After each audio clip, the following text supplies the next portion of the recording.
Life's always been straightforward for me, Evelyn. At 68, after losing George, my world shrunk to the cozy corners of the house he built and my job at the local store. But it ain't all gloom. My son, Daniel, is my beacon of pride. Working his way up in a big-shot investment firm, he's done well for himself, better than I could have dreamed. Then came Sophia, Daniel's shiny new wife. Picture perfect, she was everything society stamps with a seal of approval: beauty, brains, and a background dripping with privilege. I was thrilled, to be honest. Daniel seemed happy, and that's all that mattered to me. One lazy Sunday, Daniel brought her over for dinner, a sort of informal welcome to the family. I had spent the better part of the day fussing over the roast and setting the table just right, wanting everything to be perfect. "Mom, this is Sophia." Daniel introduced us, his arm around her like she was a prize he'd won. "Nice to finally meet you, Mrs. Evans," Sophia said, her voice smooth as silk, but somehow lacking warmth. She handed me a bouquet of flowers, expensive-looking ones, not the kind you pick up from the corner store. "Please, call me Evelyn." "And those are lovely, thank you," I said, putting them in water. I wanted to find some common ground, make her feel at home. Dinner was a dance of awkward silences and forced conversations. Daniel tried to bridge the gap, bless his heart, talking about work, the house, anything to keep the chatter going. "So, Sophia, Daniel tells me you're quite the traveler. Been anywhere exciting recently?" I asked, trying to sound as interested as I could. "Oh, you know, the usual spots. Paris, Milan, Tokyo. It's all pretty standard, really," she replied, a hint of boredom in her voice as if she'd done it all 100 times over. I chuckled, a bit too loudly. "The farthest I've traveled is the state fair. Can't say I've had the pleasure of seeing much beyond our little town here." Sophia gave me a look, one of those "oh, you poor thing" glances, and I felt a pinch in my heart. Daniel noticed, jumping in with a change of topic. "Mom's the best saleswoman the store's ever seen, though. She could sell ice to an Eskimo," he said, trying to lighten the mood. Sophia smiled, but it didn't reach her eyes. "That's quaint. Must be a real skill," she said, her tone suggesting anything but admiration. The evening dragged on, with me trying to crack through Sophia's polished exterior and her giving nothing away. It was like talking to a wall, a very pretty wall, but cold and unyielding nonetheless. After they left, Daniel lingered for a moment. "Thanks for dinner, Mom. I know Sophia can be a bit, you know, but she means well," he said, looking a bit embarrassed. "I know, dear. She's just adjusting, that's all." "Give it time," I reassured him, though deep down, I wondered if Sophia and I would ever truly get along. Lying in bed that night, I couldn't shake off a feeling of unease.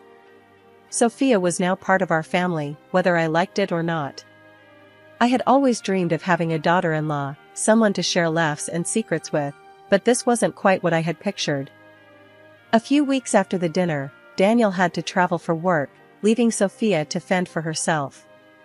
He asked me to keep her company, and I thought, why not? Might be good for us.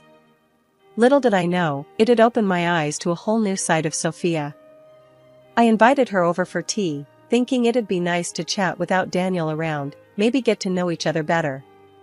She arrived looking like she stepped out of a fashion magazine, while there I was, in my usual sweater and jeans combo. "Thanks for having me over, Evelyn," she said, her voice lacking the warmth I hoped for.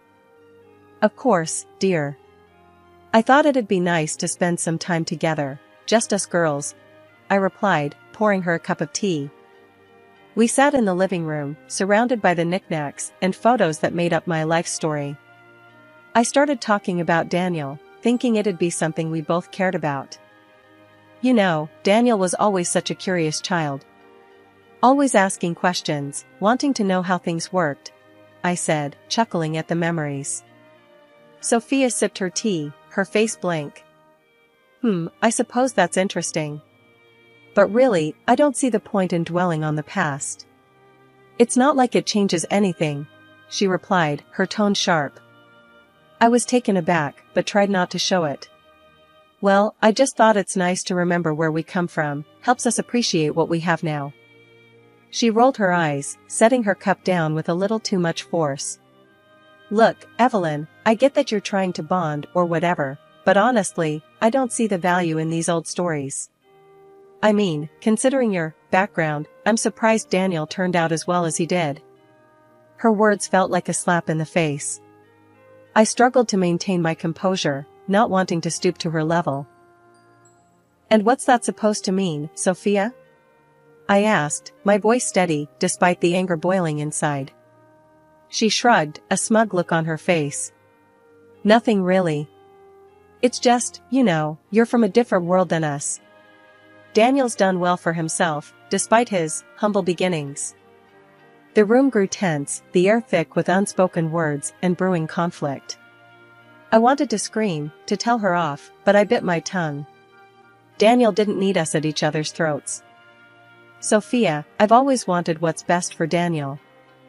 I've supported him every step of the way, and I'll continue to do so. I don't appreciate your insinuations, I said, my voice calm but firm. She laughed, a cold, harsh sound. Oh, please. Spare me the self-righteous act. It's clear you're just clinging to Daniel because you've got nothing else. It's pathetic, really. I stood up, my hands trembling with rage. I think it's best if you leave now. We clearly have nothing more to discuss. Sophia stood, smoothing her dress with an air of indifference. Fine by me. This was a waste of time anyway. Just remember, Evelyn, Daniel's mine now. You do well to keep your distance. She walked out, leaving me standing there, seething yet heartbroken. How could my son be married to someone so cruel? I worried about him, about what this meant for our family.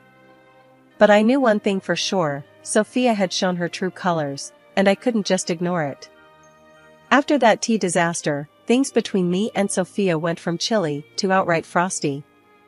Daniel was stuck in the middle, bless him, trying to play peacemaker in a war he didn't start. The real storm brewed the day Daniel decided to help me out with a bit of money for some repairs around the house. The old roof was leaking like a sieve, and I mentioned it offhand during one of his visits. Don't worry, Mom. I'll sort it out, Daniel had said, always the problem solver. He left a check on the kitchen table before he left, a gesture that warmed my heart but lit a fuse somewhere else. A couple of days later, Sophia cornered me at a family gathering, her eyes shooting daggers. Evelyn, a word? She hissed, pulling me aside with a grip that meant business. What's on your mind, Sophia? I asked, already bracing for the blow. I found out about the check Daniel gave you. Don't you think it's a bit tacky, taking money from your son? Especially when he's got his own family to think about now. She spat the words out like they were poison. I was taken aback, not just by her nerve, but by the accusation itself. Listen here, Sophia. Daniel offered. I didn't ask for a dime. He's my son, and if he wants to help, that's his choice. Sophia scoffed. Oh, please. You've got him wrapped around your finger, don't you? It's pathetic, really. You milking him for every penny. The words stung, but I stood my ground. It ain't like that, and deep down, you know it. But if you're so concerned, maybe you should talk to Daniel about it. He's a grown man. He makes his own decisions. Her face twisted into a sneer. Oh, I will. And I'll make sure he sees this for what it is. You're nothing but a leech, Evelyn. And I won't stand by and watch you bleed my husband dry. I was about to give her a piece of my mind, but then I saw Daniel, looking at us from across the room, a puzzled frown on his face. I didn't want to make a scene, not there, not in front of everyone. Whatever you say, Sophia. But remember, family is family. And Daniel is my son before he's your husband. Don't you forget that, I said quietly, turning away from her smug face. Months had rolled by, each day stretching longer than the last as I tried my best to steer clear of Sophia. It wasn't out of fear, mind you, but more of a peacekeeping mission on my behalf. Then, out of the blue, Daniel and his wife decided to grace my humble abode with their presence.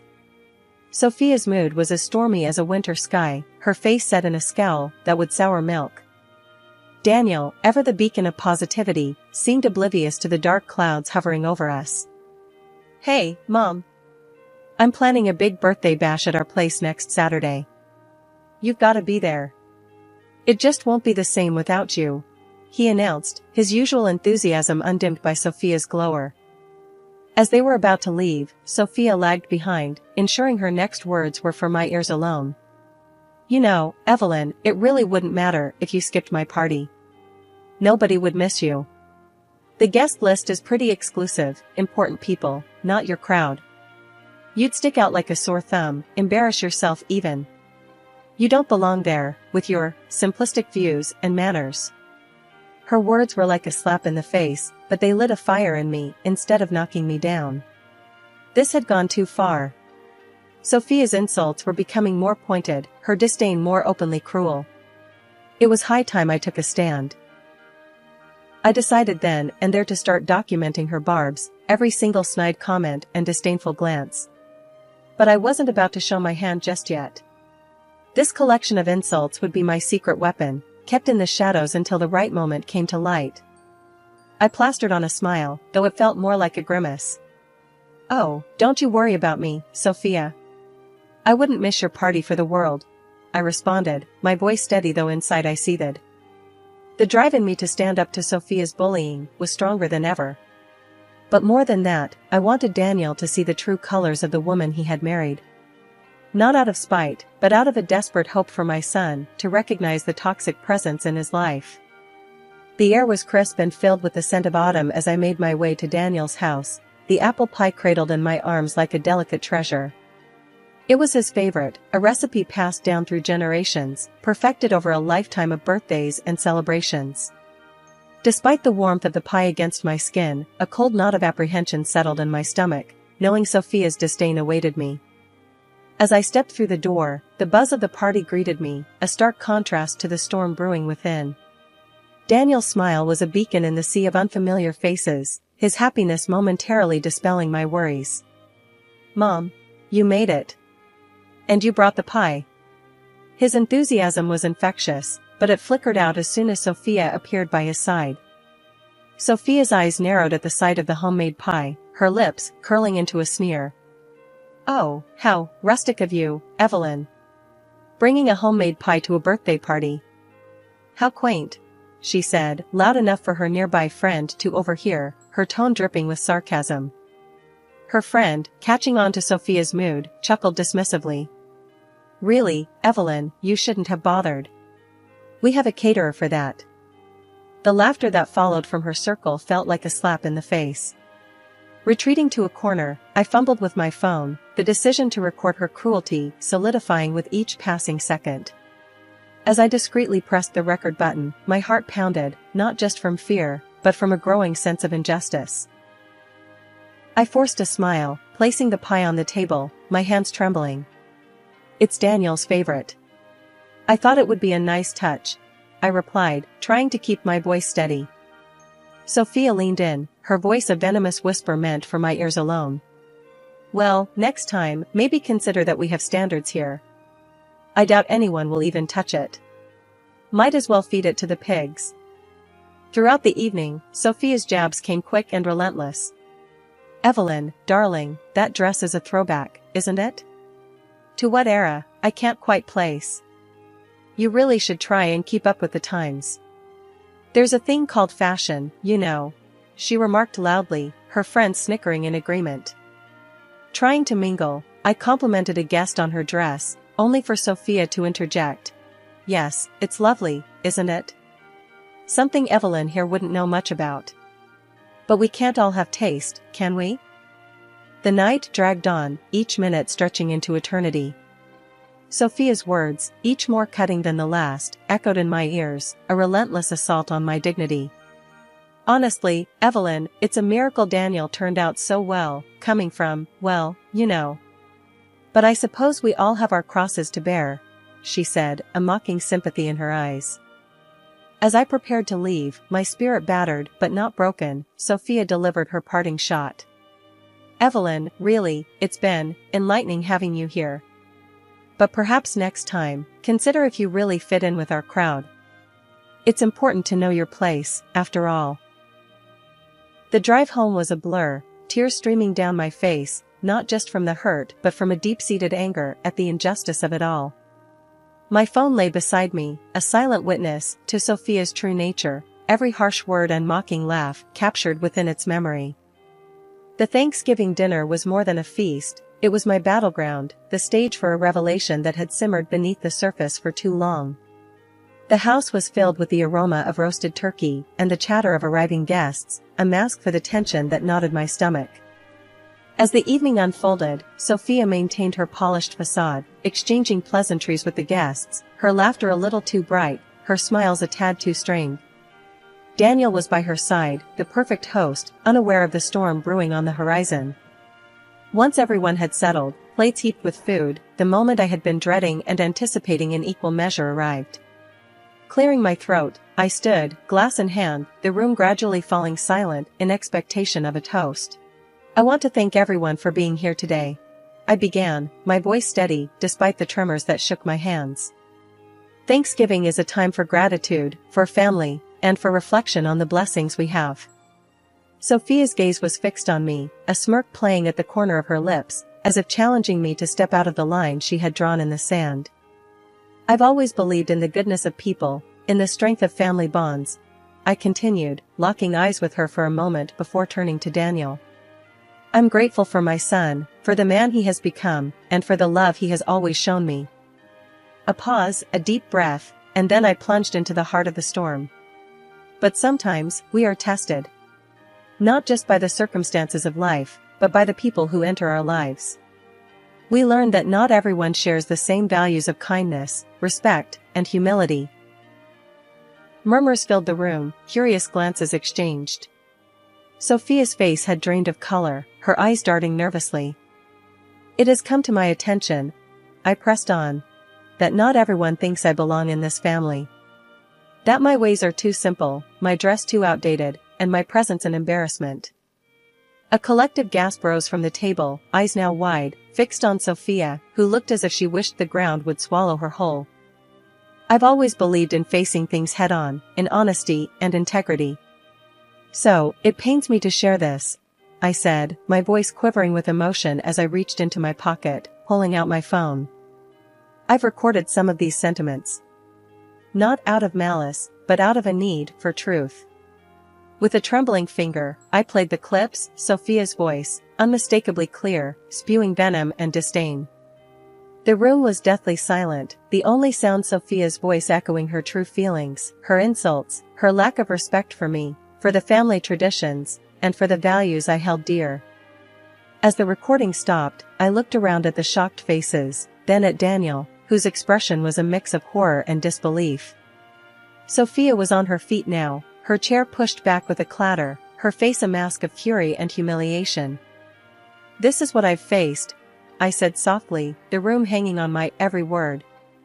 "I don't seek vengeance, only understanding, and perhaps, a bit of empathy."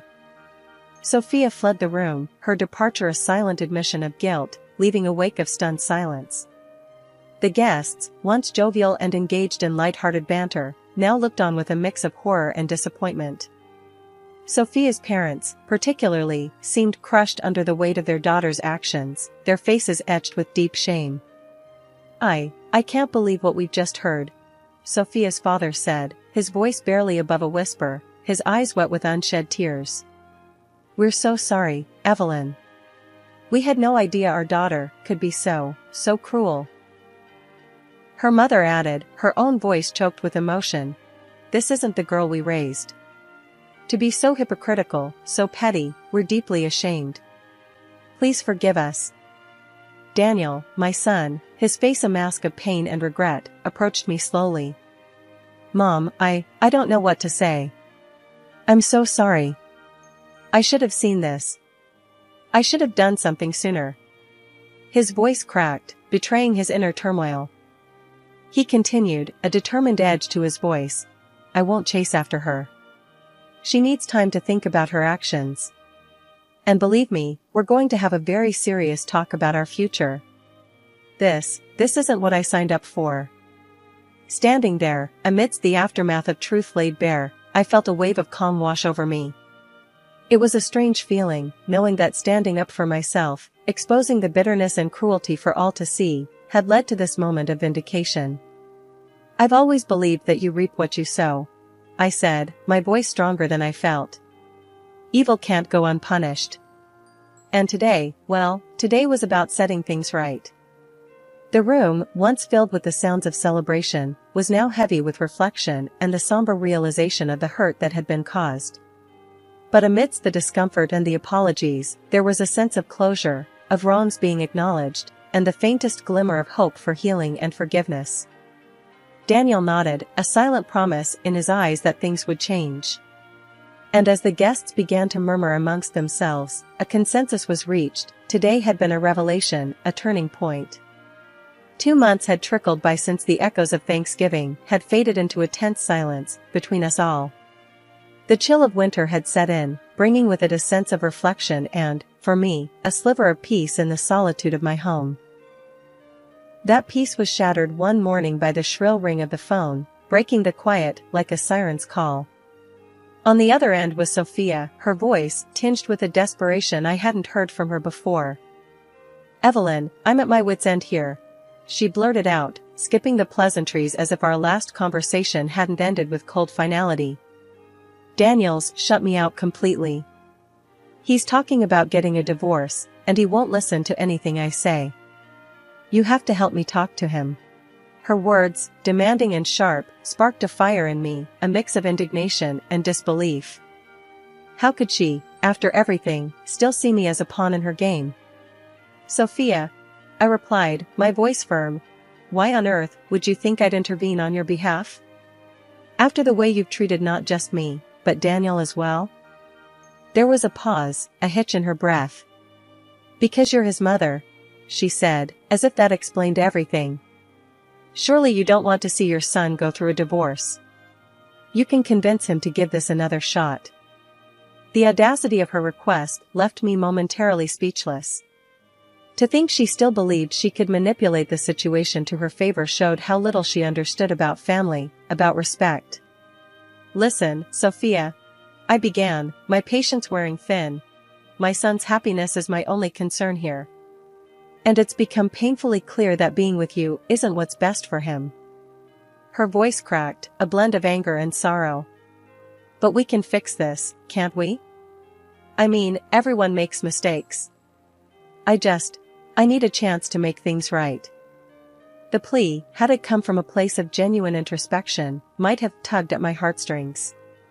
But Sophia's track record spoke volumes. Mistakes can be forgiven, Sophia, but only when there's true remorse and a willingness to change. Actions speak louder than words, and yours have caused nothing but pain and turmoil. "You're just going to let your son get divorced? Just like that?" Her voice was rising, a mix of incredulity and accusation. "Daniel is a grown man, and he's made his decision. He's thought long and hard about this, and if he believes that divorcing you is the path to his peace and happiness, then I support him fully. This isn't about what I'm letting him do. It's about respecting his choices as an adult." There was silence on the line, heavy and uncomfortable. Finally, she spoke again, softer this time, defeated. "I just thought. I hoped you'd see my side. That you'd want to save our marriage. My son's well-being is my priority, Sophia. It's time you start reflecting on your actions and their consequences. Maybe then, you'll start to understand why things have come to this point."